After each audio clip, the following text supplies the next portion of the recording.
Good evening, ladies and gentlemen. Right, nice to see you. Thanks for coming. Those of you who don't know who John Curtice is, where have you been for the last 10 years or more? Graduate of Oxford, on from there to research, and then to the University of Liverpool, and then to Strathclyde, where he continued, and then became professor. Not quite 3 decades ago, I think, but we're now at a stage where if John Curtice isn't there commenting on it, is it really a legal election?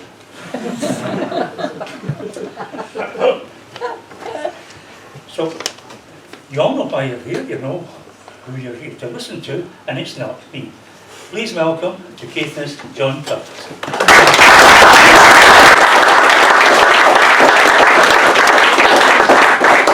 Okay, thank you very much for the invitation to come.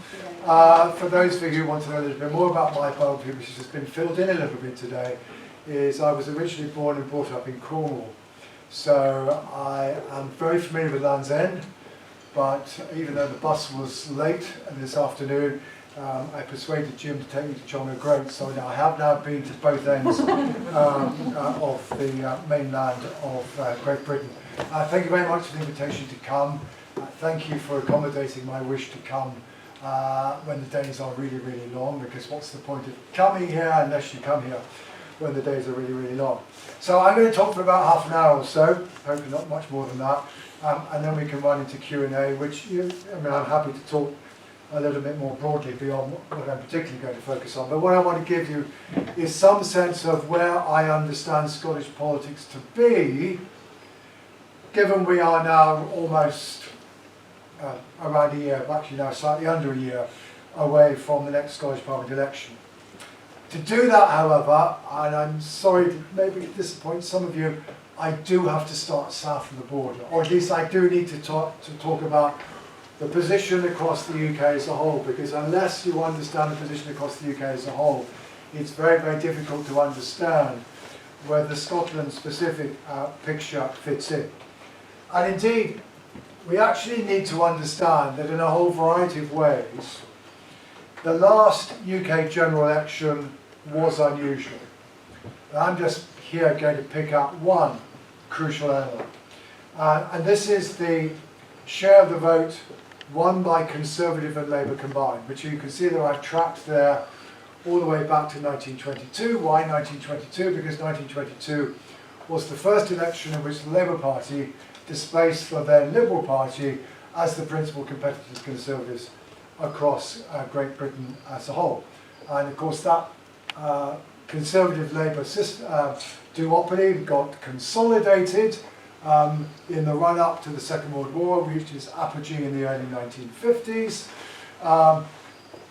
Political scientists in my trade were beginning in the 60s and the 70s and the 80s and the 90s to be writing a great deal about, well, the Conservative-Labour duopoly seems to be declining. There obviously was a particular element to that in Scotland with the rise of the SNP.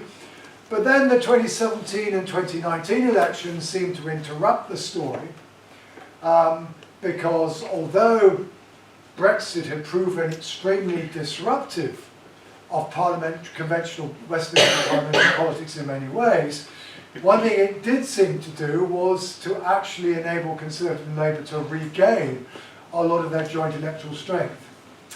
But then came last year, when, first of all, although the Labour Party got a majority of 174, it did so only on 35% of the vote, which is the lowest share of the vote ever won by a party with any kind of parliamentary majority at Westminster, let alone one of 170 odd.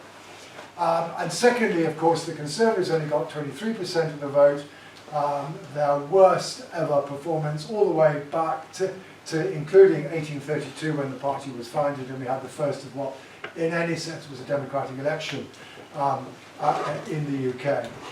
And this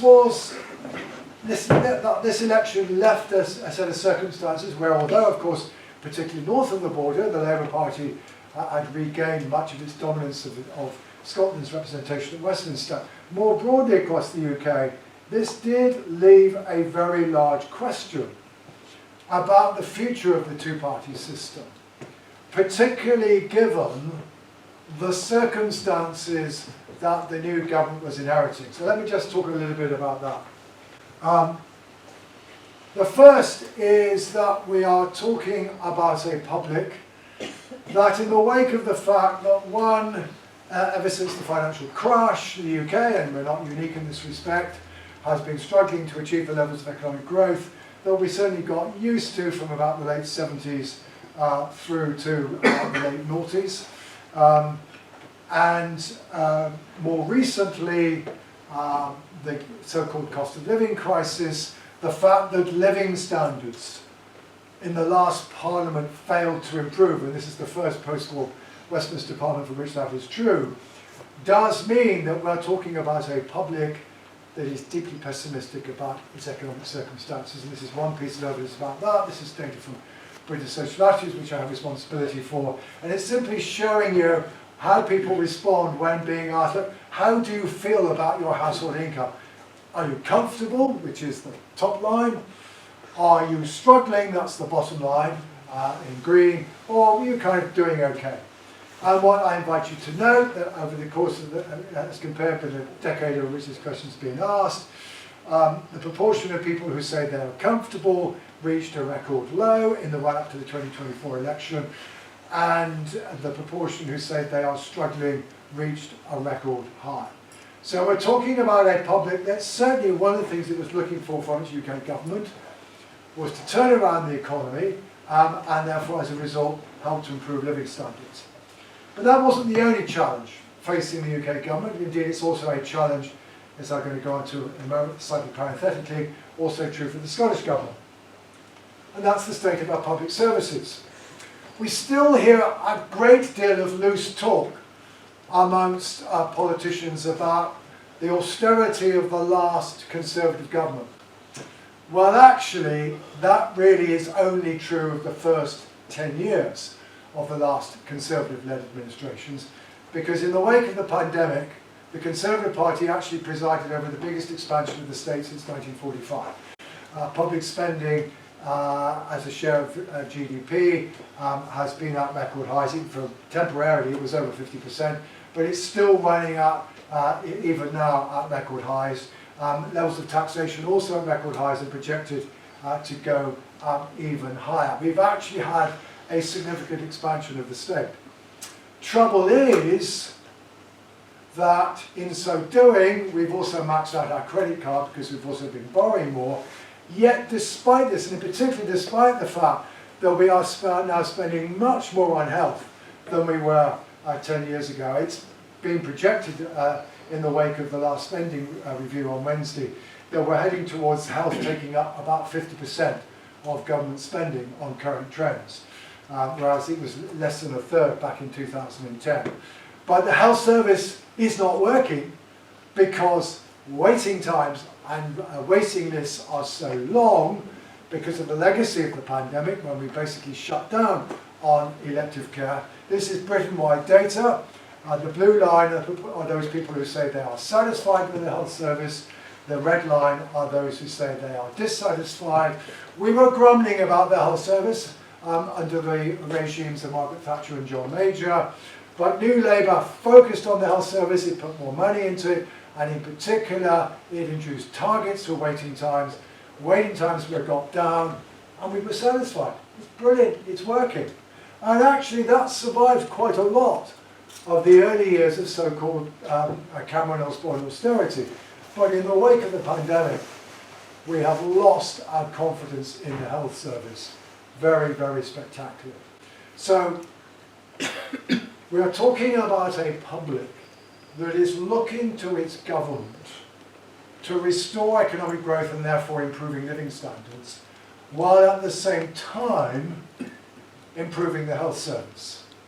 But the challenge for the government is how do they achieve this against a backdrop when basically as a consequence of the pandemic we maxed out our fiscal credit card There are very significant limits as to how much more money we can raise on the markets, although Rachel Reeves has created some leverage there. So therefore, but it's actually, for all the talk on Wednesday about investment, basically what the Labour government have done is to ensure that we're carrying on with the levels of public sector investment that we had in the last years of the previous Conservative administration. So it's difficult for the government to find the money to really try to boost the economy, but at the same time, although it's spending a lot of money on the health service and public services more generally, it is struggling also to turn around those services, because it's in a very, very heavily constrained situation. The health service, by the way, is also very clearly an issue north of the border, because of course it's a devolved administration. And one of the things to be aware of, so well, I think I should then also say, if you want to understand why the Conservative Party lost so heavily last year, the two things that were very, very clearly related to whether or not Conservative 2019 voters were willing to vote for the Conservative Party again was, one, whether or not they thought the economy was doing well or not. If they thought it was doing badly, they left the Conservative Party. If they thought it was doing well, they stayed. And what they thought about the health service. And the health service was also an issue for the SNP north of the border. And in a way that's in a sense rather interesting. So what I'm doing here, this is a wee bit more complicated, but what I'm showing you is 2019 SNP voters. As of, first of all, May 2022, that's these are the blue bars, then the red bar is May 2023, and then the green line is May 2024. What I've done is to divide 2019 SNP voters into three groups. The left-hand side are those people who said the NHS is getting better, all right? Or at least it's not getting worse. Next to them are the folk who think it was getting a bit worse, and on the right-hand side, those thinking it's getting a lot worse. Now, just follow your eye across the three blue bars. And what you will notice, as of May 2022, when Nicola Sturgeon was still SNP leader and First Minister, there isn't much difference between the bars. In other words, at that point, although the opposition in Scotland were repeatedly, not surprisingly, criticising the SNP for the state of the health service, it didn't seem to cut through to voters. And then basically the constitutional question was so dominant in our politics that it seemed to insulate the SNP from criticism of its record. But notice that by the time you get to May 2023, if you now follow your eyes from left to right across the red bars, and indeed then also across the green bars, you will see that the willingness of people who felt that the health service was getting a lot worse to vote for the SNP again, by this stage was markedly lower. In other words, one of the reasons why the SNP, I'm not suggesting this is the only reason, but one of the reasons why the SNP found itself in a difficult position by the summer of last year is that voters were now willing to hold it to account in the way that voters were also holding the Conservatives to account. Oh, and by the way, in Wales they also held Labour to account, because basically being in government was a very difficult thing to be as of last summer, because in all three parts of the UK, voters voted against the government that they felt was responsible for the state of their public services. To that extent, at least, the story of Scotland is not unique. But be aware, therefore, that between now and next year, it's clearly the case that the ability of the Labour Party to challenge the SNP is going to rest quite heavily on what is the state of the UK economy by the time we get to next year. But equally also, the ability of the SNP to strengthen its current position is also going to rest on its ability to turn around the health service north of the border. Both parties face significant challenges. Now, back to south of the border, or at least Britain-wide for the moment. The reason why that I showed you with that first slide of the very low shares the Conservative and Labour combined was that, well, if indeed the UK electorate were to come to the conclusion that their new Labour government were not succeeding in meeting the challenges that they faced of turning around the economy and turning around the health service, where would they go? They weren't going to go to the Conservative Party. That seemed unlikely. The damage done to the Conservative Party by the last UK Parliament is so severe, it was clear it was going to take a long time to be reversed. But of course, 2024 had seen Reform achieve the highest share of the vote for a fourth party, i.e. somebody other than Conservative, Labour or Liberal Democrat, in British suffragological history. The Greens put on their best vote ever, and Liberal Democrats at least were beginning to show signs of some degree of recovery from the experience of the 2010 to 2015 Parliament. In practice, what has happened, as you're probably all aware, but I've just put it on the slide, it is Reform that for the most part that voters have turned to. So the purple line here is the level of support for Reform in the polls month by month. They started taking off around in October, gradual, persistent, but continuous decline, increase through to about the middle of February when it plateaued. And then, of course, they did very well in the English local elections, and they won the Runcorn by-election, and it spiked up yet again to just over 30%. It does now look as though it's peaked, at least locally peaked. It is beginning to go down a bit, and again, virtually all the polls now have got a slight easing in Reform support, but it's still ahead.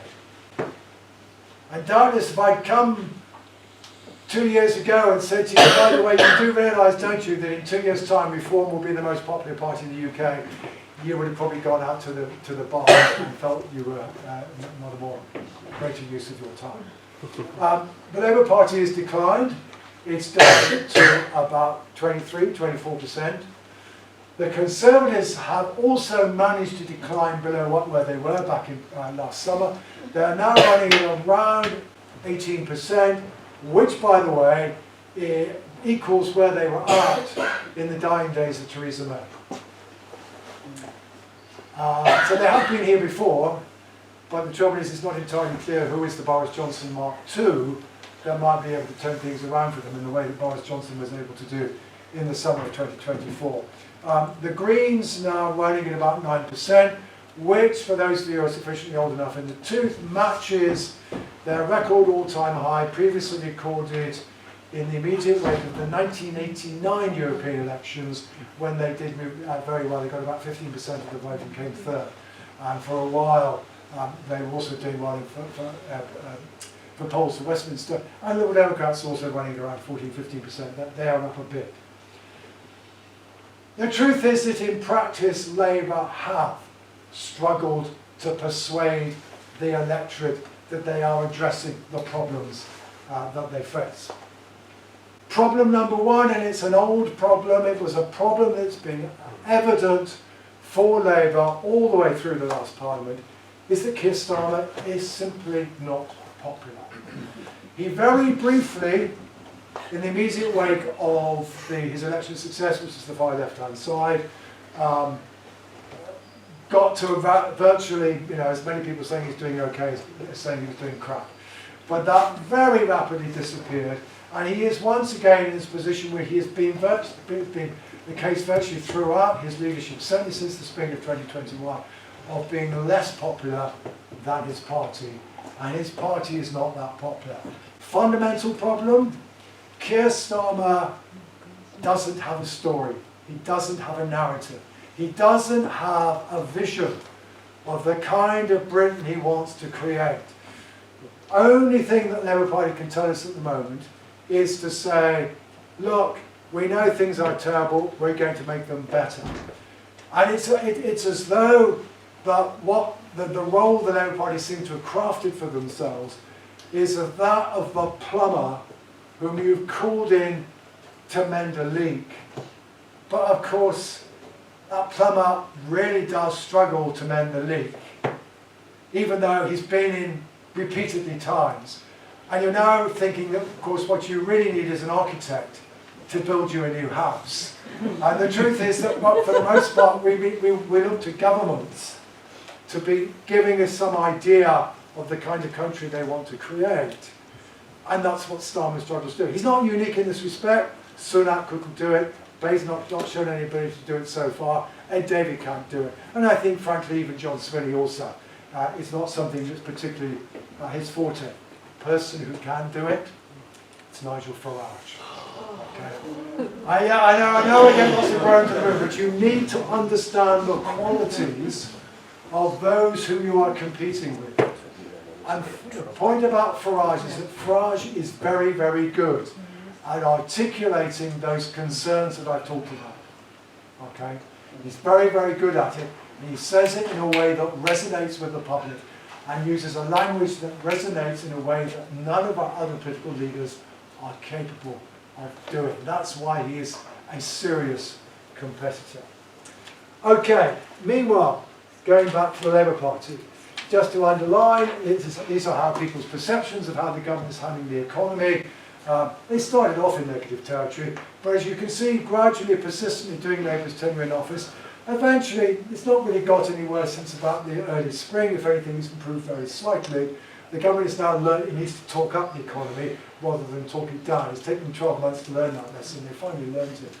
But the trouble is that basically the public so far have come to the conclusion that Labour are not turning around the economy. Indeed, in particular, when you ask them about how well you think the Chancellor is doing, you discover that Rachel Reeves is now as unpopular as Kwasi Kwarteng was in the immediate wake of the Labour fiscal event.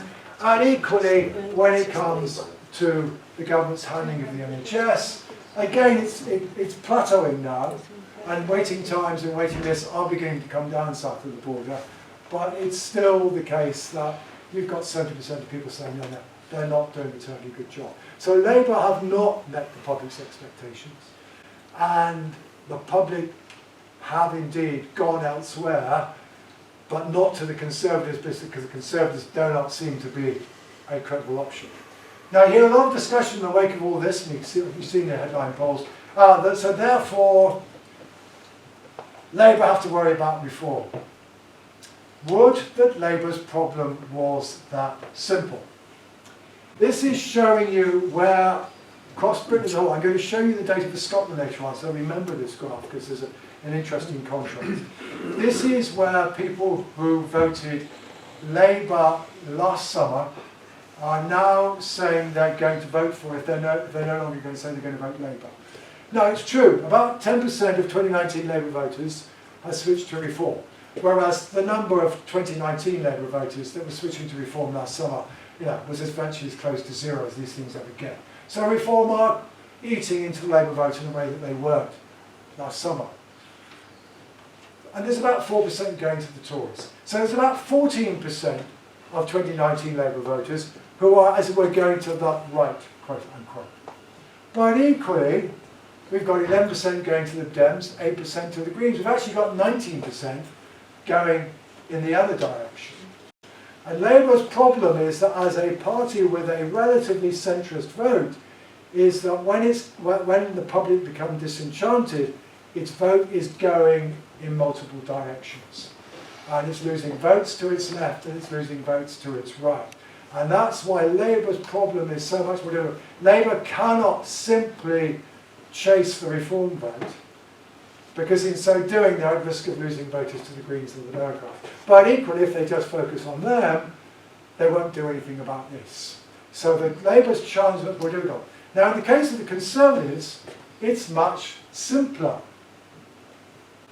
It's Reform stupid, right? The Conservatives lost 25% of their 2019 vote to Reform last summer. They've now, on top of that, lost another 30% of their 2024 voters to the Conservatives, to Reform. In contrast, so compare that rate of loss with Labour, which you've already seen, or the Democrats or the Greens. Reform are picking up, to some degree, votes from everywhere. But overwhelmingly, they're taking votes from the Conservatives. They are basically having the Conservatives for breakfast, lunch, and dinner, both in terms of voters, in terms of activists. I was listening to a talk 2 or 3 days ago. Over a half of the people who were elected as councillors down south in the local elections at the beginning of last month are former members of the Conservative Party. So the truth is, Reform are really challenging. And of course, Nigel Farage said he would never come back into politics unless he thought that he could displace the Conservatives as the principal party of the right in the UK. And he entered, of course, the election campaign 2 weeks into the campaign when it was clear that the Conservatives were not able to squeeze the Reform vote. And so far, at least, Farage is doing quite well so far as his objectives are concerned. And there are many ways in which I could show you about what is the appeal of reform, but let's just show you how it works on those issues that I focused on, the economy, health, and also to some degree immigration. So these are data which are showing you what reform voters, how much confidence they have, first of all, in Kemi Badenoch's ability to manage the economy, manage the health service, handle immigration. Those are the blue bars, and yes, they are all negative. Okay? And then the red bars are what reform voters think about the Labour Party's ability to deal with these issues. Now, given that far more reform voters are ex-Tories than are ex-Labour, surprise, surprise, they are more critical of Labour than they are of the Conservatives. But that's not the crucial point. The crucial point, actually, it's very difficult to get on the slide.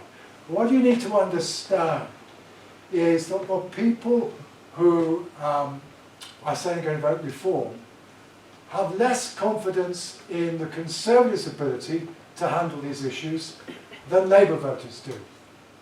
Right, I'll say that again, just so you get it. You would expect Labour voters to be critical of the Conservatives' ability to handle these things, and yes, they are. But Labour voters are not as critical as Reform voters are of the Conservatives' ability to handle these issues. But equally, and you probably now guess where I'm going, Reform voters are also more critical of Labour than are Conservative voters. These really are the scunnered folk. These are the folk who are basically have lost confidence in the ability of both our two major parties UK-wide to be able to manage the crises with which we are currently facing. And that is fundamental to understanding where Reform are coming from and why they're getting the support they are. So let's now move more explicitly to north of the border. So this is the average of opinion polls for Westminster, first of all, just summarising the first months after the election, then the run up to Christmas, and then basically during the course of this year. We're not having that many polls in Scotland at the moment. There are arguably not enough. Various points to note. The first, of course, is that support for the Labour Party north of the border has fallen away, if anything, more rapidly than it has south of the border. And the Labour Party are now basically down to around 20%, which is where they were just before Partygate. And it's Partygate when the Labour Party starts to arrive north of the border, as indeed is also the case south of the border. The second thing you will note is that Reform are also on the up in Scotland. Actually, if you take the two most recent polls, they're running at about 20-21% for Westminster. Now, people say, well, hang on, how is it possible for Reform to do so well? Well, the one is I've already shown you that they are the scunnered folk. But also, what's also true, the other really distinguishing feature of Reform voters is they are overwhelmingly people who would vote to leave the European Union and to stay out of the European Union. There are overwhelmingly people who did vote to get out of the European Union. It's very heavily a Brexit-structured vote. And of course, there are fewer Leave voters north of the border. So Reform are never likely to do as well north of the border as they are south of the border. But if they're able to get 30% across the UK as a whole, don't be surprised that they can get 20% in Scotland. There's still quite a big gap. But they're still being lifted by the same forces, because those forces do also exist north of the border, albeit the ability of Reform to mobilise Leave voters is more constrained. The other thing to note is that there has not been much of a recovery in the SNP position north of the border. Now running on average about 32%, it was 30% last year. It looks so much rosier because the unionist vote is fragmented. The rise of Reform, which is coming, and again I'll show you in a moment, overwhelmingly from the unionist parties, has fragmented the unionist vote north of the border, and as a result, if we had a general election, a Westminster election now, the SNP would regain most of the seats it lost last summer. But that's not because they're doing particularly well. It's because actually under our fragmented politics, 30% is pretty good. It's more or less what UKIP Reform got in the council elections last month down south, and was enough to enable them to win 670 odd seats. The SNP, to some degree, have reason to be thankful for the rise of Reform because it has helped to open up the possibility that the SNP regain the position as, or in the case of Holyrood, retain its position. This is the position so far as Holyrood is concerned. It's not that different. Get a third of the constituency vote, but again, notice 14 points ahead of their nearest competitors. And those who, you know the Holyrood system, 73 of the seats are elected first past the post. The relentless logic of first past the post, particularly because of the SNP's geographically evenly spread vote, means that the SNP could, I only say could, get more than 50 of the constituency seats. And that will not be fully compensated for by the list owner. So the SNP, therefore, look as though in a position very clearly to be the only party able to form a government after the next Holyrood election, not because they have recovered, but because of the collapse of the Labour vote and the way in which Reform have fragmented unionism north of the border. Now at this point, I'm expecting somebody to pipe up and say, but what about Hamilton? Doesn't that show that there is a revival of the Labour Party north of the border? No, absolutely not. The result in Hamilton was more or less exactly what you would expect given these opinion polls. Let me explain. So, at 33%, support for the SNP is still down 15 points on where it was in the constituency vote back in 2021. And of course, 2021 here is the crucial baseline. At 19%, the Labour vote is also 2 or 3 points down on what Labour got in 2021 when they came third. Right? Now, if you take those changes and apply them to Hamilton, this is what you got. So, the SNP in Hamilton in 2021 got 46% of the vote. Take 15 points away, 31. The Labour Party got 34%. Take 2 or 3 points away, you get 31. This was always looking like a 50-50 contest, if indeed Hamilton were to move in line with the polls. What happened in practice? Well, the SNP vote went down a wee bit more than 15 points, and the Labour vote, which by the way did go down in Hamilton, let me repeat that, the Labour vote fell in Hamilton, it fell a wee bit less. Ergo, Labour win by 3 points. But this does not fundamentally change the nationwide picture. This is a constituency which, if the election had been held last year, Labour Party would have probably got about 50% of it, because that's what they were getting locally in the nearest equivalent Westminster contest. So this doesn't mean to say that those of your SNP supporters, you can all sit back and relax, because basically the really crucial thing you have to understand about where we're at now is that neither Labour nor the SNP are where they would like to be. The SNP are still much weaker than they have been before previous Holyrood elections, but the Labour Party find themselves basically all the way back down to where they were before Partygate and Liz Truss began to float their boats on both sides of the border.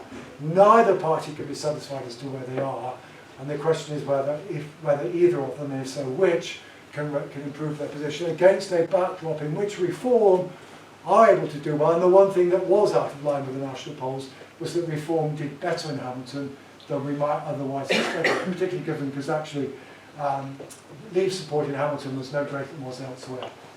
Okay, so what's Reform doing? Well, I've already kind of implied this.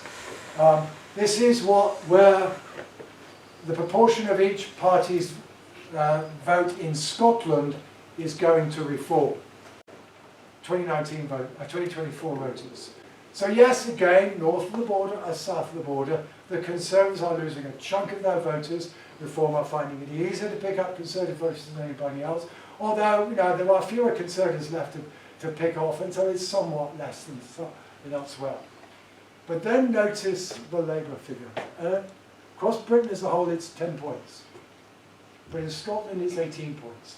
Labour's vote in Scotland looks as though it's more vulnerable to reform than it is south of the border. Why? Almost undoubtedly because Labour north of the border, because Scotland is the only place where basically Labour did well in the last election on a systematic basis. So Labour's vote in Scotland consists much more of people who may well have voted Conservative in 2019, voted Labour in 2024, and therefore were perhaps rather further to the right than most Labour voters, and therefore more likely to be willing to peel off to reform. That is the case south of the border, right? So the character of Labour's vote in Scotland is probably further to the right, particularly the vote that they gathered in 2024, and it therefore looks as though it's more vulnerable to reform. And to that extent, at least, Anna Saba has an even bigger headache than has Keir Starmer.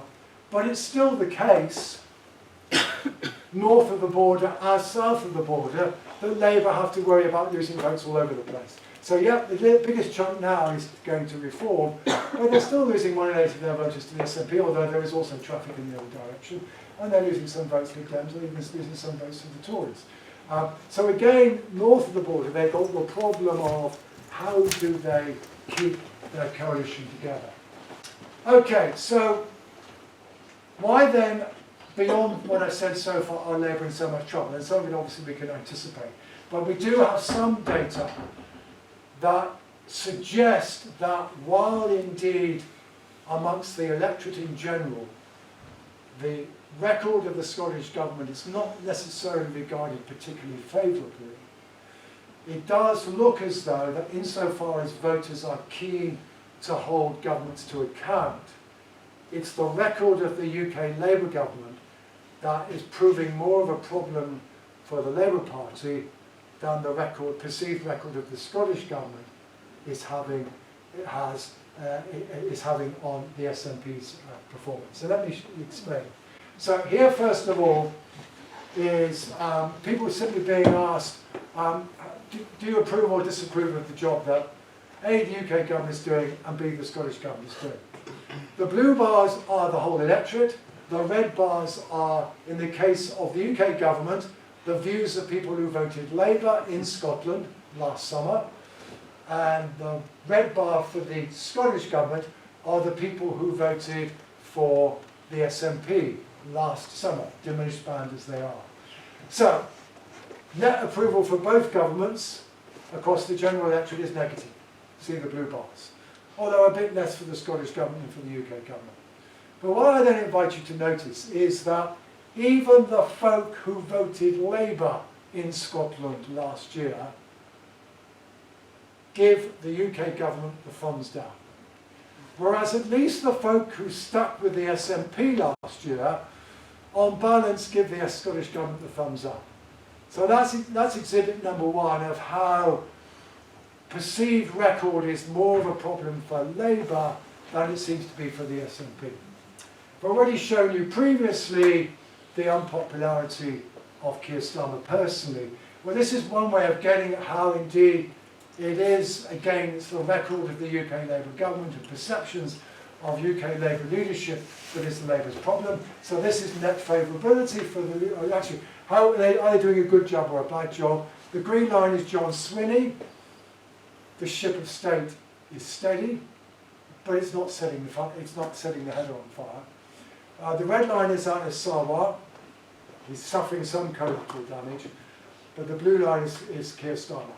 Keir Starmer has gone very heavily into negative territory north of the border amongst the public so far as their evaluations of how good a job he's doing. And again, very, very clear indication that Anna Saba's problem, and almost undoubtedly the thing that Anna Saba could least afford last summer was for Labour to win the election. Because it did face him with the inevitably difficult challenge of fighting the election in the midterm of the Labour government. But he probably could not have anticipated that that government would end up being as unpopular as quickly as it managed to. It is, by the way, the record for any newly elected Labour government. Finally, data on trust in making decisions, right? So this is, first of all, the first two are for the SNP. Do you trust the SNP to make the right decisions about the economy? And do you trust them to make the right decisions about health? And again, it's like the slide before last. The blue line is the general public, negative. But the red line are SNP voters. So again, SNP voters do still trust the SNP to make the right decisions. On the right-hand side, trios are the same data for Labour, and Labour, amongst the general public, more negatively evaluated. But again, notice that even those people who voted Labour last year, on balance, are not sure will they trust Labour with either the economy or with health. So although I've shown you how health certainly cost the SNP votes before and in the July 2024 election, it's now more of a difficult issue for the Labour Party, not that it's necessarily particularly working to the SNP's advantage. Now, beyond this, of course, is one other kind of big thing. We've managed to go for 40 minutes without talking about independence, but we're now talking about independence. The SNP has had a pretty difficult time, frankly, ever since the resignation of Nicola Sturgeon. Some of us at the time thought that Nicola Sturgeon made a mistake in resigning. I think she has now admitted that she thinks she made a mistake in resigning. She thought she was the problem. No, she wasn't the problem. She was, arguably, the SNP's problem was that she was the only solution. But anyway. But these are the data on attitudes towards independence. I mean, clearly there was an expectation, particularly within Labour's ranks, that the advent of a UK Labour government, as opposed to a nasty Tory government, would mean that folk in Scotland would say, okay, fine, the union is okay. We've now got some sensible people running the country, so therefore we don't need independence. But to quote another Prime Minister, nothing has changed. These are the data for polling on independence since last summer. The blue line are the folk who say they vote yes, the green line are those who say they vote no. And essentially it's 50-50. I mean, if you take an average of all the polls, it's 49% yes, 51% no. And that's essentially been the position really ever since 2019. That, of course, does raise a fundamental question for the SNP.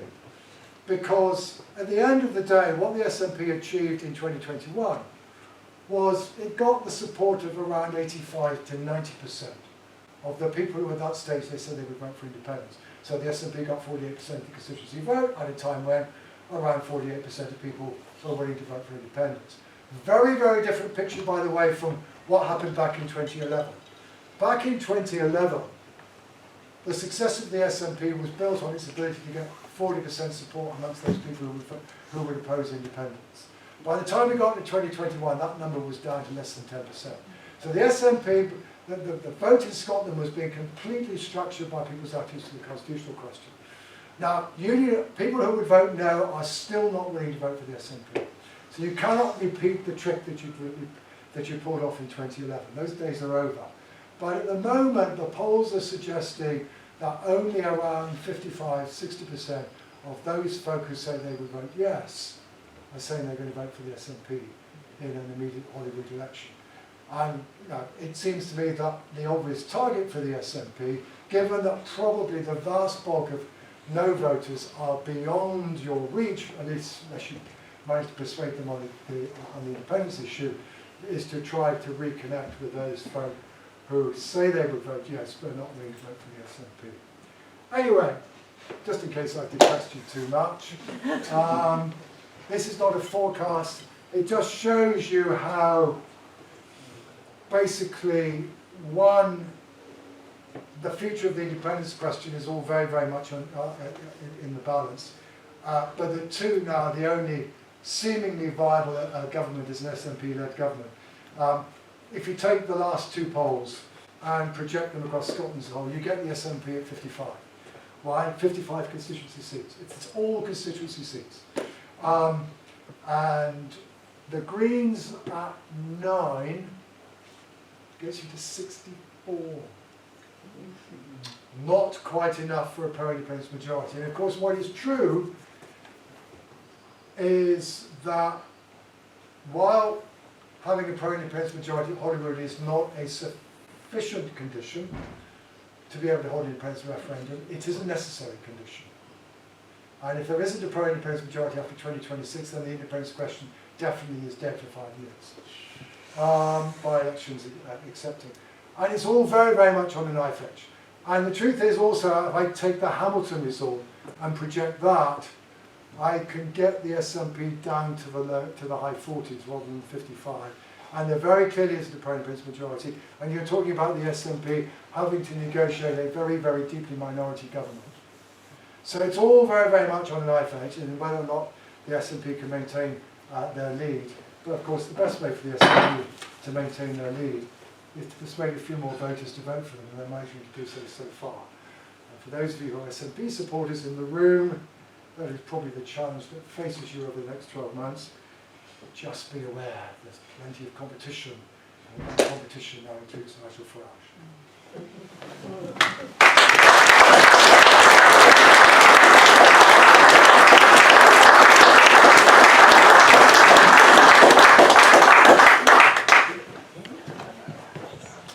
Thank you very much, John. I can't match that. I won't try. 3 things we're going to do. First is the question and answer session. For the students down there, if you can ask them questions that he can't answer, brownie points for you. Bear in mind, when you go off to university, you might be marking your exams. So don't be too cocky on it. The second thing is, because we SNP promoted this evening, and we always have a raffle. So after the question and answer, we have the raffle. And this is going and I am not first prize, by the way.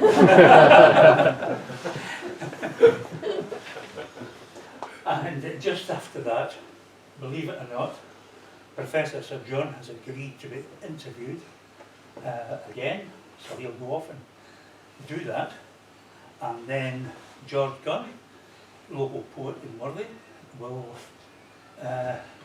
finish off the evening by having a few words. And since it's John and he's a poet, this is George and he's a poet, a few words can quite big. So, first thing is, if you would let me know that you have a question, and if you hear your question being asked, again, you kind of drop your hand again so that we don't have the same question being asked again. Or think of another one. That's a good answer. Okay, questions please. You come for another. No, we got one now. We got one. Christine. Well, you've kept your presentation really tight, as I would expect. So I guess, in a sense, you've kind of expressed what a lot of us kind of have understood, that we're all kind of boxed into a corner. And I'm not a member of the SNP. I vote for independence. But I have a great lot of sympathy for John Swinney right now, as somebody who's trying to figure out how to get leverage on the situation that you've just described. You know, because there's a lot at stake. That's a challenge that all our politicians are facing. Yeah, absolutely. Yes. Yeah, sure. So, but then what I was wondering, in terms of variables from left field, it's just the international situation. Sure. You know, how much Sure. are these tight margins likely to be influenced by the kind of general hysteria that people can appeal to if we decide to? I mean, parties, politicians. Yeah, okay. So I think I get the point. So one of the things that we wondered, so I mean, the international situation and the state of the international economy is clearly a big cloud hanging over everybody, and the developments of the last 24 hours have only added to that. Of course, it's also, but also a lot of that perception of instability kind of comes from the character of the current White House administration. And there certainly was one of the things that we were wondering, and certainly one of the things I was looking out for at around the time that the tariff things started taking off, was given this close association between Farage and certain elements, at least, of the Trump administration, whether or not the Reforms vote would go down, but it didn't. Okay.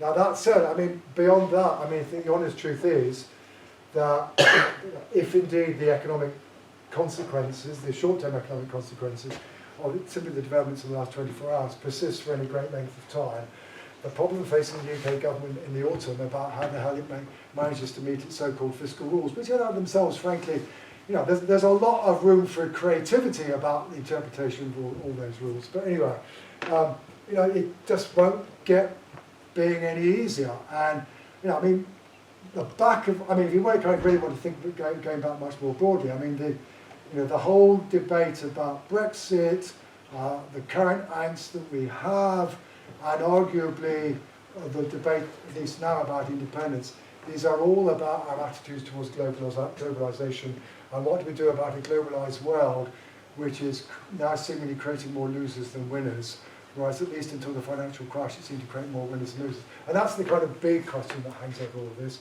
And both Farage and Trump are in part articulating the views of folk who are to some degree felt to be left behind. But yeah, so the forces that we are experiencing in the UK are not unique to the UK, is kind of point one. But also, it's true that the UK is finding itself buffeted, the UK government is being buffeted by forces over which it doesn't really have control, in much the same way, frankly, as the last government was buffeted by forces over which it had no control, i.e. the pandemic and the Russian-Ukraine war. It was dealt a bad hand, it just hasn't played it badly. This government is not being dealt a good hand, and we're still not quite sure how well it's going to play. David? Yeah, sorry, yeah. My memory's not that good, but could you possibly remember that the Tory government back in 2016, did they have a majority for the Brexit? So the majority, For the Brexit vote in 2016, what Yeah. sort of... 52% leave, 48% remain. Yeah, but in terms of the party... Okay, all right, fine. Okay, so by the time we got... So Brexit, I could give you another whole lecture about Brexit, right? I try to avoid that. Brexit fundamentally changed, Brexit accelerated a process that was already going on that fundamentally changed the character of support for most of our parties. Also, and by the way, also changed the character of support for independence, right? So let me explain briefly. Basically, in the wake of that referendum in 2016, people who voted Leave were gradually attracted to voting Conservative, so that by the time we get to the 2019 election, around 80% of the people who at that stage said they would vote to stay out of to leave the European Union, voted for the Conservative Party. And equally on the other side, 80% of people who wanted to remain were voting, but they were voting some of them for Labour, some for the Democrats, some for the SNP, some for the Greens. So the Remain vote was fragmented, even though it was actually bigger than the Leave vote by 2019.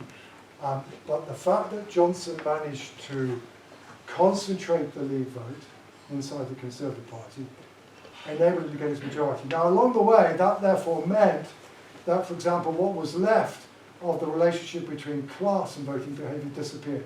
Because people who back Brexit tend to be people who have less in the way of educational qualifications, as well as being older, and therefore, as a result, that cut across the traditional Conservative electorate, which tends to be more middle class. Okay? Equally, the Labour Party is no longer particularly popular amongst working class people, because its vote is very heavily focused amongst people who voted Remain. So, Brexit fundamentally changed. Now, what's happened since is that essentially the Johnsonian coalition, that body of Leave voters who voted Conservative in 2019, in part, indeed probably in quite considerable degree, because Nigel Farage told them to, they've gone to reform. The Conservative vote now, what's left of it, is barely any higher amongst Leave voters as it is amongst Remain voters. Whereas Reform are running at over 50% amongst people who voted Leave. It's a very, very heavily structured vote. It is Nigel Farage, once again, winning over a particular distinct section of our society. So Brexit is still fundamental, but it's a moving story. The point is that one of the reasons why Reform are posing this existential challenge to the Conservatives is they have basically whipped from underneath them the electorate that won them the 2019 election. The reason it also matters north of the border, right? So again, this may surprise some of you. If you actually go and look at how people voted back in 2014 in the independence referendum, there was no relationship. I mean, despite the fact that the SNP's vision since at least around 1990 has been one of Scotland in Europe, there was no relationship between people's attitude towards the European Union and whether or not they voted yes or no. And the truth is the SNP has always had its element of people who say, well, what's the point of us getting out of the UK if all we do is to put ourselves in chains to Brussels? Oh, thank you. I'll deal with this and I'll let you come back to it. Right? Okay. In the 2016 referendum, there was no relationship between how people voted in that referendum and how they voted in 2014. All right? Quite a lot of people who voted no voted to remain, and quite a lot of people who voted yes voted to leave. What happened in the wake of that referendum, and this is why I say the character support for independence has changed, is that what's now true is that a majority of people who want to be inside the European Union say they would vote yes, whereas amongst those people who want to be outside the EU, support for independence is much lower. So the whole issue of Brexit is now interwoven with the independence question in the minds of voters. I think Frank will also interject here, so would you come back to that? Yeah, sorry, I'll maybe I'll explain myself properly. What I'm really getting at is you're telling us that if we've got 64 seats, we can't have an independence referendum because we haven't got the Well, that is the real politics of the situation. Yeah. But however, Because if you don't have a majority of people at Hollywood in favour of independence, you're not going to get the legislation for referendum through. if you go back to Brexit, Yes. my memory isn't that good, but wasn't it the case the Tories had about 34%? You mean in terms of share of the vote? Yeah. Yes, sure. Well, But look, I mean, you've got a pro-independence majority at Hollywood at the moment, even though actually the division of the vote between nationalists and unions back in 2021 was virtually 50-50. It's the electoral system what does it, right? But to me, it's all. This actually explains it. This actually demonstrates the democratic deficit that we're not allowed. We're not allowed. Well, sure. Look, I fully understand the argument that if indeed there is a pro-independence majority at Hollywood, we should be allowed to call one, in much the same way as the Conservative Party called one in 2016 because they had a pro-independence, a EU majority in 2015, even though again they got less than 50% of the vote. I mean, the same answer on both sides. I share it. I think the realpolitik of the situation is this, right? And it is that if you don't have a pro-independence majority in Hollywood, there isn't going to be a referendum because you can't get the legislation through Hollywood. You're back to the 2007 to 2011 situation.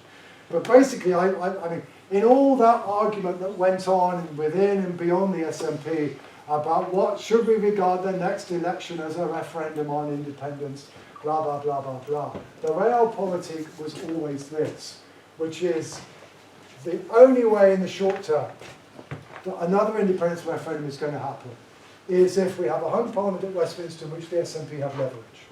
Yeah. And the problem the SNP faced is that the moment that Liz Truss fouled up is the moment that the prospect of another independence referendum disappeared, because that's when we moved from a world in which there was pretty good prospect of a home parliament, in which there would be a majority Labour government, and one in which the SNP might still have quite considerable representation, to one in which it was clear that the Labour Party was heading towards a large majority. As I sometimes like to put it, one thing Liz Truss did manage to do in her 40-odd days was to save the Union. That my view is the realpolitik. So the reason why 2026 matters in terms of realpolitik is that if you have a pro-independence majority in the wake of the Hollywood election. If then in 2029 we have a home parliament in which, let's say, the Labour Party is now a minority and is looking for supporters, reliance on people elsewhere, then the SNP might have leverage. Now, you won't be the only players in town.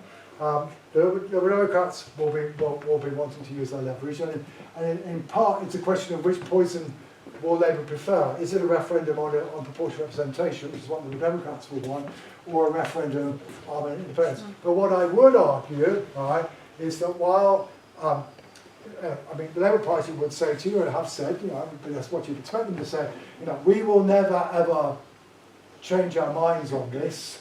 We are not willing to do deals with X or Y. Just remember what David Cameron did in 2010, right? David Cameron was campaigning publicly to say that it will be chaos if we have a home parliament.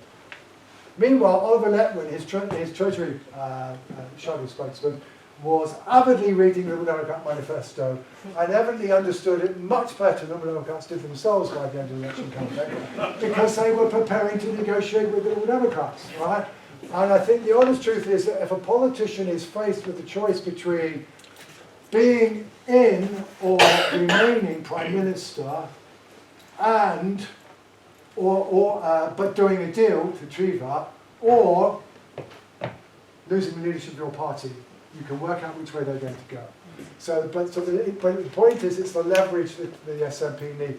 But if you have a home parliament at Westminster where the SNP have leverage can't go anywhere unless you've got, you know that if Hollywood were given the right to call a referendum, that you would actually be able to get the legislation through. So you've got to get both elements synchronised. And the difficulty, I think, for the SNP is that it's very, very difficult to have much control over the Westminster end of the element. I think I've now stirred the hornet's nest quietly, staying inside its nest. But anyway. No, not yet, Sir John, but here's one coming. So what you've just said there, do you think UDI is the only answer for Scotland? Well, if you wish to We've been held to ransom for well, Westminster. I understand the argument. The trouble is, of course, is that what you want is that you want to have a referendum which will be internationally recognised, right? And the difficulty is that I mean, I regard the 2014 referendum as a remarkable success in the sense that, you know, as we can see, you know, with Ukraine, as we can see over Gaza, arguments about territory and about nationality are the things that cause wars, right? Okay. The fantastic thing about the 2014 referendum is that an issue as to whether or not Scotland, the territory of Scotland, should or should not be able to leave the United Kingdom was settled through the democratic process, and a democratic process in which the UK government and the Scottish government both agreed to accept the outcome. It's not very often that we manage to settle these kinds of arguments in the democratic process. But I mean, the difficulty is that, I mean, at the end of the day, I mean, if you're going to, I mean, I think if you're going to succeed in persuading people to vote for independence now, you're going to have to persuade them that being inside the European Union is economically more advantageous to Scotland than being inside the UK. You know, if forced to choose between the two, that I think, you know, and that's where there's an interesting argument to be had.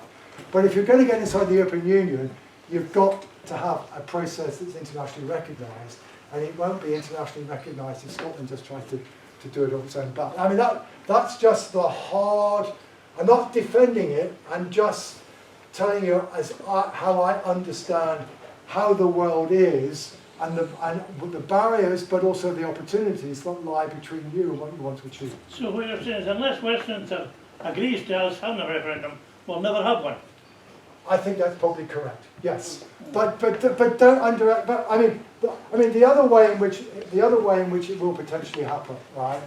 I mean, again, it's very, very easy at the moment for unions to say, well, look, people don't want it. Okay.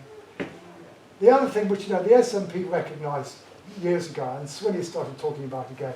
The other thing you really have to do is you do actually need to get support for independence up to kind of around the 60% mark. In other words, you've actually got to get it to the point where, the point about a referendum is this. You really only want to hold a referendum when you know what the result's going to be. The mistake that David Cameron made was to hold a referendum when he didn't know what the result was going to be. The reason why the 1997 referendum worked is because by that stage, pretty much everybody knew what Scotland wanted. They knew that Scotland wanted their own parliament. The referendum was not some dramatic, exciting event where we weren't quite sure what was going to happen. It was a process that gave legitimacy to a major constitutional change.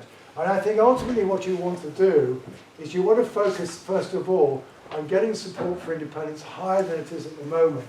And because you need that as well to really have the kind of leverage that you want. Because at some point, you may reach a point where Westminster does agree that actually it needs to try to deal with the issue by sorting out in one direction or another. But they don't feel that pressure at the moment because support for independence, yes, it's half the country, but it's only half the country. But with all due respect, if we got to 60, 70, 80%, Yeah. Westminster would still say no. Well, yeah, but there is a limit because at that stage, in particular the SNP is mopping up eventually all the seats in Scotland. There starts to become a question for the United Kingdom as to whether or not the game of trying to hang on to Scotland is worth the candle. Thank you. Right. Question 1, question 2.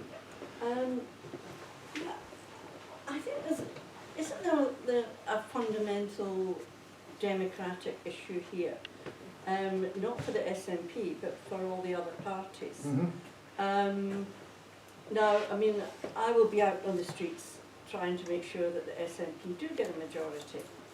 But the system, the Holyrood system, is designed so that it's very, very difficult. No, absolutely. Well, it's designed to stop you getting a majority. Exactly. Yeah. So the fact that you don't get a majority of seats doesn't mean you failed. It means that the system is worked the way it was doctored to work to ensure that you don't get a majority. Except the doctoring wasn't very But effective. the democratic issue is here. You see, I think that Lib Dems, Conservatives, Labour, whoever has a right to say we want to maintain the union. Mm-hmm. They have a right to go out and try and persuade people to do that. Yes. But there's a fundamental democratic issue that they are denying people who think otherwise to going out and getting a referendum to say that we want independence. Now, either they're frightened Yeah. of what might happen, Yeah. and they need to really consider their conscience if they wish to claim that they are Democrats Yeah. when they continue to refuse a Yeah. referendum, or they actually don't much care. Well, And I mean, I think they know that that there will never be in Parliament a situation where, say, there's 70 SNP MPs. Well, let me play devil's advocate for a moment, just so we can tease this out a bit more. I mean, one thing that we do know is that the UK government, primarily in the form of John Major, have accepted that Scotland has the right to leave the Union. Now, that is in sharp contrast, for example, to the position of Spain. Spain does not recognise the right of Catalonia or of the Basque country to leave Spain. All right. And of course, it's also true, and this arguably is one of the things that maybe the SNP should be pressing for, is that we have also, the United Kingdom has also recognised the right of Northern Ireland to leave the Union. Okay, and that's this by the record of lots of governments is pretty good actually. They have been willing to accept the right. The question is how do you get that? But of course, what's also true in the case of Northern Ireland is that there is at least written into legislation a criteria. Now we can argue it's a rather loose criteria, but if the Secretary of State thinks that the evidence suggests that there is a demand for a referendum, then he or she is meant to hold one, and that effectively means, is there majority support? Now, the truth is that support for reunification is higher than it was, but it's still somewhat lower than the support for independence in Scotland. But I think but if you just take that criterion for at the moment, and you're saying, well, what do they rely on? They have to rely on the evidence of the opinion polls. Well, if you look up the evidence of the opinion polls, yes, nearly a half of the people in Scotland want independence, but it's only nearly half. So it's not immediately obvious that by that criteria, it is clear that people want one. And secondly, insofar as polls ask questions about should there be a referendum, well, the truth is, most yes supporters say there should be one sometime, but at the moment they don't necessarily say it should be in the immediate future. Which is why I go back to the answer I gave to this gentleman, which is I think you've got to get the support for independence up well above the 50% mark. Then your moral argument will have much greater weight, and also particularly your ability to argue with the parallel with the Northern Ireland legislation will be much greater. But basically, another way of thinking about it is this. At the moment, the unionists have been able to persist with the argument that you said it was going to be a once-in-a-generation event, which of course we all know that's just campaign rhetoric, right? Okay, it's a way of trying to persuade people to vote for you. They're not the first people to have done that. But that's the argument they use. Now they're able to use that argument at the moment because it looks as though there is still just a majority for the union and that support for independence is not going up. So therefore they can say this debate is illegitimate. If you get support for independence up, then the unionist calculation changes, because if they continue with that stance of saying this debate is illegitimate, and therefore as a result leave an open goal for you to score in, then they are potentially putting the union at risk. So again, the other reason why getting the level of support for independence potentially changes the politics is that you then begin to force the unionists into the debate because they can no longer afford to stay up. And to be frank, I think the fundamental failure of Nicola Sturgeon's last 6 months as First Minister was to fail to get the post-COVID debate about independence started. Because it is a very, very different debate now. The choice that Scotland faces is no longer simply a choice between, so it's alluded to already, it's no longer whether you want to be inside or outside the UK. It's whether you want to be inside the UK but outside the EU, or do you want to be outside the UK but inside the EU. That's a very, very different debate from the one we had in 2014. It raises different questions. It's no longer about breaking up. It's about, well, which single market do you think is in Scotland's interest? Is it the relatively small but more highly integrated market of the United Kingdom, or is it the much bigger but less highly integrated but becoming more integrated market of the European Union? What do you think will be the consequences for Scotland of increasing the trade barriers with the United Kingdom versus reducing the trade barriers with the European Union? And we've not really had this debate, and I've not really seen the SNP get this debate going. There was an attempt with those various papers that were being produced, but unfortunately the one on the economy got published on the same day that Jeremy had announced that the quasi-quartile abolition of the 45p rate was being reversed, and it just didn't get any airtime. But unless and until you can get the debate going and moving in your direction, you can see how the unionists are going to go, no, they don't want it. And it's very, very difficult for you to argue against. Lady at the back, please, followed by... questions together. Given that we've had Trump and Boris, if Reform win the next UK general election, would that change how people voted for independence in Scotland? Maybe, well, let me ask that bit first. Okay. Maybe, but I've always been sceptical of these arguments about, if the colour of the UK government changes, this will have some dramatic impact. This as I already alluded earlier, that argument was being used about, well, if we get rid of the Tories, then people in Scotland will be happy. It's not proven to be true. Now, I grant you that, the arrival of a very different kind of government, that might not be true, but I don't think we can assume it is true. I forgot. And do you think a change in leadership in the SNP would change the vote for independence? I think you have, well, Well, I think the way I would answer it is this, is that the SNP were very, very fortunate in having two very highly effective leaders in form of Robert Salmon and Hickory Station. It was also very, very fortunate in having a body of people who came to the fore in the 1990s, who then basically ended up being Alex Salmon's cabinet by 2007. That was an unusually talented group of politicians. I think what we are now looking towards is which, if any, of the younger members of the SNP, who've now been there for 4 or 5 years, are any of them going to come through and acquire that same ability? I think I have to say at the moment that whether there is or isn't somebody who's not proven to use it from Scots. Question from Ben. When it comes to voting, your list vote, should we not be using a list vote and more intelligent way instead of just doing 1 and 2 for the SNP? Because most of the, well, practically all of them are a wasted vote because they win so many constituency seats. Yeah, so long as you can be sure you're going to win the constituency seats. And this is always the dilemma, right? Well, you've told us we're getting 55, so... Well,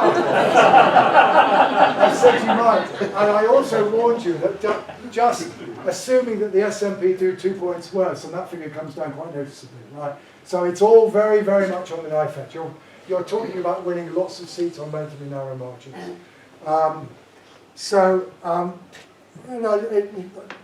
You know, some people clearly do vote tactically in that kind of way. It's you have to decide whether you're willing to take the risk or not. I mean, and it obviously makes more sense in some regions than others. There are some regions where the SNP are less likely to pick up some of the constituency seats. Usually get lists and borders, I think. Yeah, that's right. The borders, is the most obvious area. But it's that's the dilemma that the system presents you with. But some people clearly do go in that direction. That's as much as I can dare give you any kind of advice on this. Yeah, that's fine. Yeah, sure. Yeah. Okay. Yeah, just briefly, you talk about the importance of leader and the message that leaders get across, and you're saying Farage obviously very good at getting his, at least clear, outspoken, that's all I was going to say, but yeah. And you're saying Salmond and Sturgeon, they were good leaders, they're quite strong leaders, and you got, Starmer's not a good leader, I'm not saying he's not a good leader necessarily, well, I might be. Only player with me, yeah, I'm a big good player, very good, it's very clear. So how has it changed, how has there been a change over your career, do you think, in the importance of the policies versus the importance of just a quick speech of the leader? Johnson's to Brexit. Yeah, sure. Johnson was all. His magic pass. Johnson was crap at governance, so he was good at campaigning. Well, I mean, first thing to say, of course, the point about leaders is that two things. They have the ability to set the strategic direction for their parties, and two, they are the principal vehicle through which people lead their parties. Right? It's not a question of, do now people vote for leaders from their parties, because the point is leaders are the mechanism through which people get their vision about the parties. So I don't think that's the way to think about it. But why is it that we have seemingly a remarkably dull service? Well, let's first of all define the problem. The problem, I think, is it's partly about charisma, but it's more than that charisma. One of the things that, there must be some people in this room who run organisations that have to provide leadership, all right? And you'll know what I'm talking about. What leaders have to be able to do is they have to be able to create a synoptic vision of where they're trying to take the organisation that they are leading. And that synoptic vision is then underpinned by a strategy about how that vision is going to be achieved. And then underneath that, you've got policies that are designed to deliver that strategy, which will then deliver that vision. The problem, it's all right, I thought this not something else. The problem that Starmer has is he's an analyst. Right? He's a brilliant analyst. You know, you don't want to be opposite him in a grilling, right? Because he's a prosecution lawyer. But the problem for prosecution lawyers is that A, they're always filleting somebody else's argument, and two, they're doing so to a brief that somebody has written to them. If you are a political leader, you have to be able to write your own brief. Right? And you know, this is something that has been persistently even recognised by people inside the Labour Party. But this is not Starmer's forte. He's not unique in this respect. Rishi Sunak couldn't do it. No. I mean, if you think about the last 10 months of the last government, they tried this lever, they tried that lever. The whole was less than some of the parts of his game, there was no broad strategy there. Whereas, I mean, the point is, you know, Blair A has charisma, but B, he had a vision, it's very, very simple, which he was able to articulate and to get people to have a degree of enthusiasm. There was no enthusiasm. And Rachel Reeves is just a star. Yeah, there is. I mean, one of the criticisms that people made a speech on Wednesday as well. You know, it's like an enormous shopping list, but there's no broad, overall, arching message, all right? And that's what it requires a certain kind of ability to join the dots. No, it's okay. And that's what they've done. I mean, in Starmer's case, you know, it's very clear that, well, I mean, I think they're beginning to learn the lesson. I'll explain that tomorrow. But in his case, basically, I think it's been, if we indeed get things right, then people will vote for us. You have to persuade people that you've got things right. And that's not necessarily the same thing.